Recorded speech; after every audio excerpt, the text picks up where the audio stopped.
Welcome to Rail Plane Traveller as I take a look at Malaysia's National Railway KTM's brand new Class 94 EMU, which began operating on the 30th of August 2025. These EMUs were ordered as part of the double-track electrification project from Gemas to JB Sentral. The Malaysian Ministry of Transport called for a tender of 10 6-car EMUs and CRRC Zhuzhou locomotive, which had manufactured the earlier Class 93s, beat two other manufacturers for the contract. 2 sets would be manufactured at their factory in China, while the remaining 8 sets would be manufactured at their factory in Batu Gajah, Malaysia. The trains have a capacity of 312 seats, with 276 standard class seats and 36 business class seats. Before you board, you will notice the electronic signs next to each door, indicating the coach identification, service number and destination. The business class coach is at Coach A and has a layout of 1+2 seating that always faces the direction of travel thanks to the seat rotation mechanism. The seats have a dark blue and turquoise coloured Songket-inspired design scheme and the national flower, the hibiscus, on the bulkhead and lower side walls.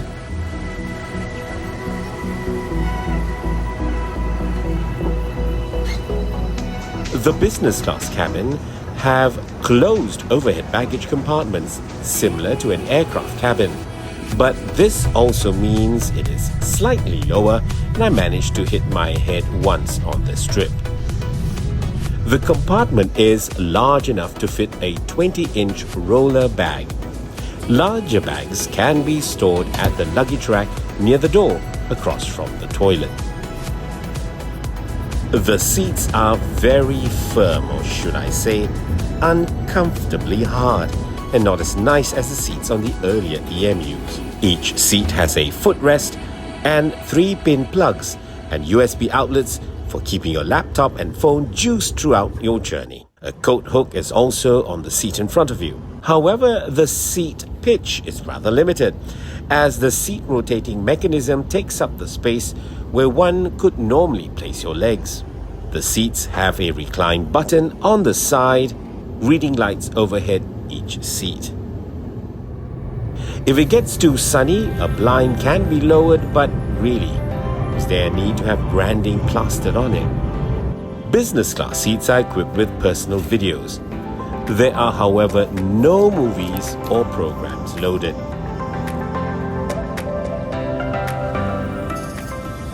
You are supposed to be able to order food and beverage, get information on train schedules,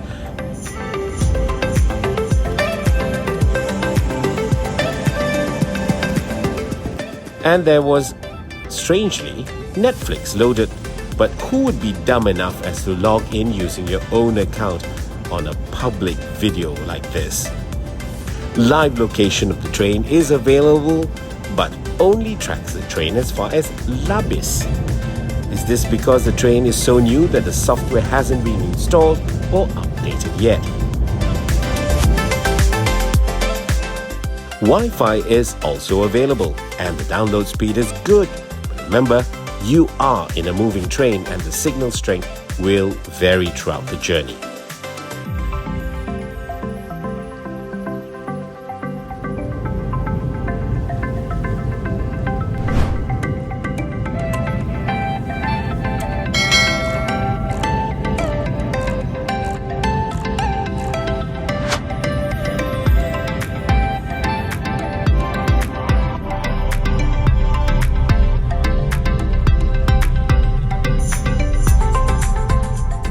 On this service to Kluang, just after Bandar Tasik Selatan, the crew served breakfast of nasi lemak with chicken rendang,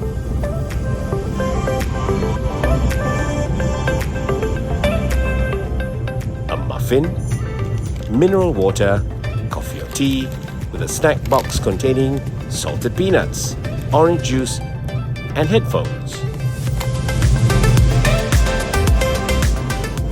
Due to the ongoing track rehabilitation project, the journey up to Seremban was slow and we only got to reach our maximum speed of 140 kilometers per hour after Seremban.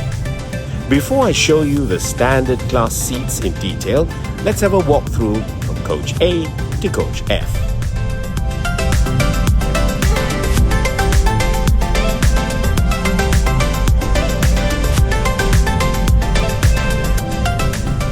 There's a toilet exclusively for business class passengers and luggage storage as you enter from the first door.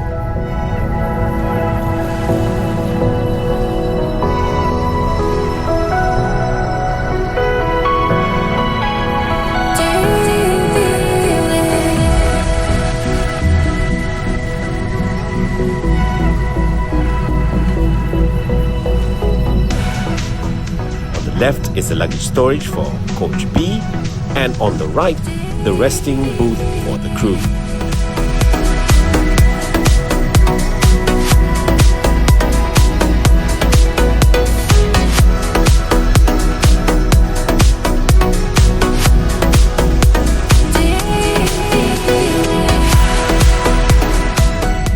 Another toilet is located here in Coach B.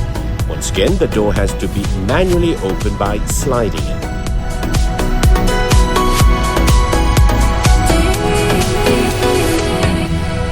In Coach C, the luggage rack is this time not in the vestibule, but within the cabin itself.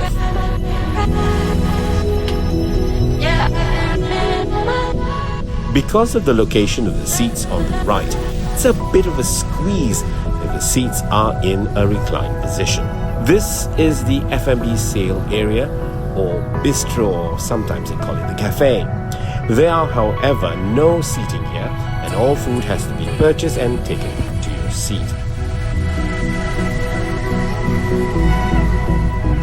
In the vestibule of Coach D is the accessible toilet.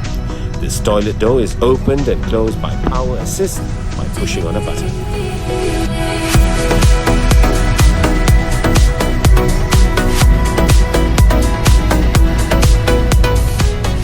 Next is the surau or Muslim prayer room.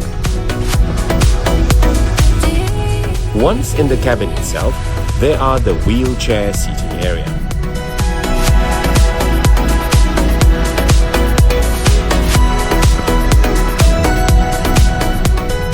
Luggage racks for this coach are just before the doors to the vestibule.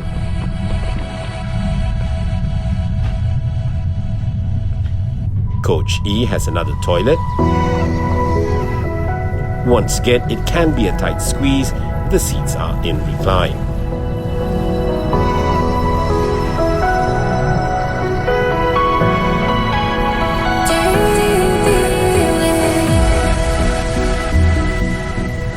As you exit, there is a luggage rack to the right and a crew restroom on the left.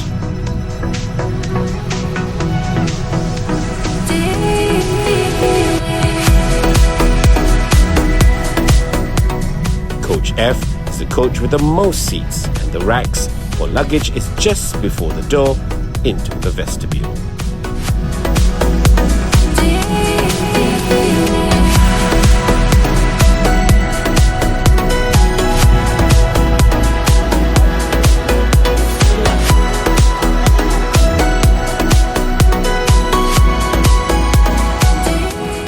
Let's take a look at standard class.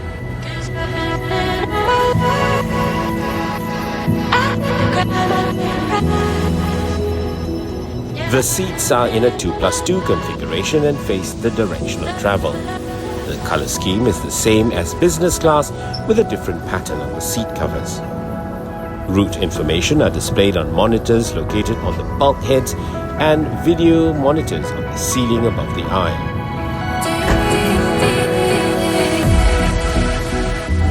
Overhead luggage racks are available and can accommodate 20-inch cabin bags with ease. For bigger bags, luggage racks are at the end of each coach. Every seat has a retractable table located in the seat in front and a coat hook.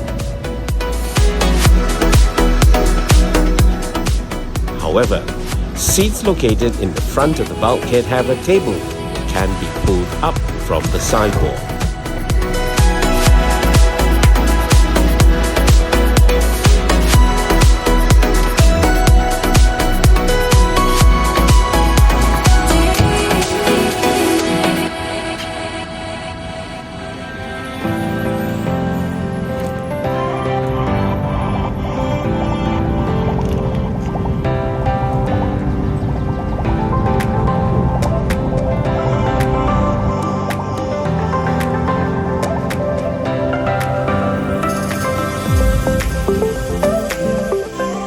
The legroom isn't that good as the seat rotation mechanism is in the way. A footrest is available, but for a person of my height, it's not really useful. Finally, the 3-pin electric socket and the USB ports are conveniently located in these EMUs, unlike in previous EMUs where one has to be a sort of a contortionist to reach them. The seats come with a decent recline and are as hard and as uncomfortable as the seats in business class. Hopefully, with regular use, the seats will be softer in time to come.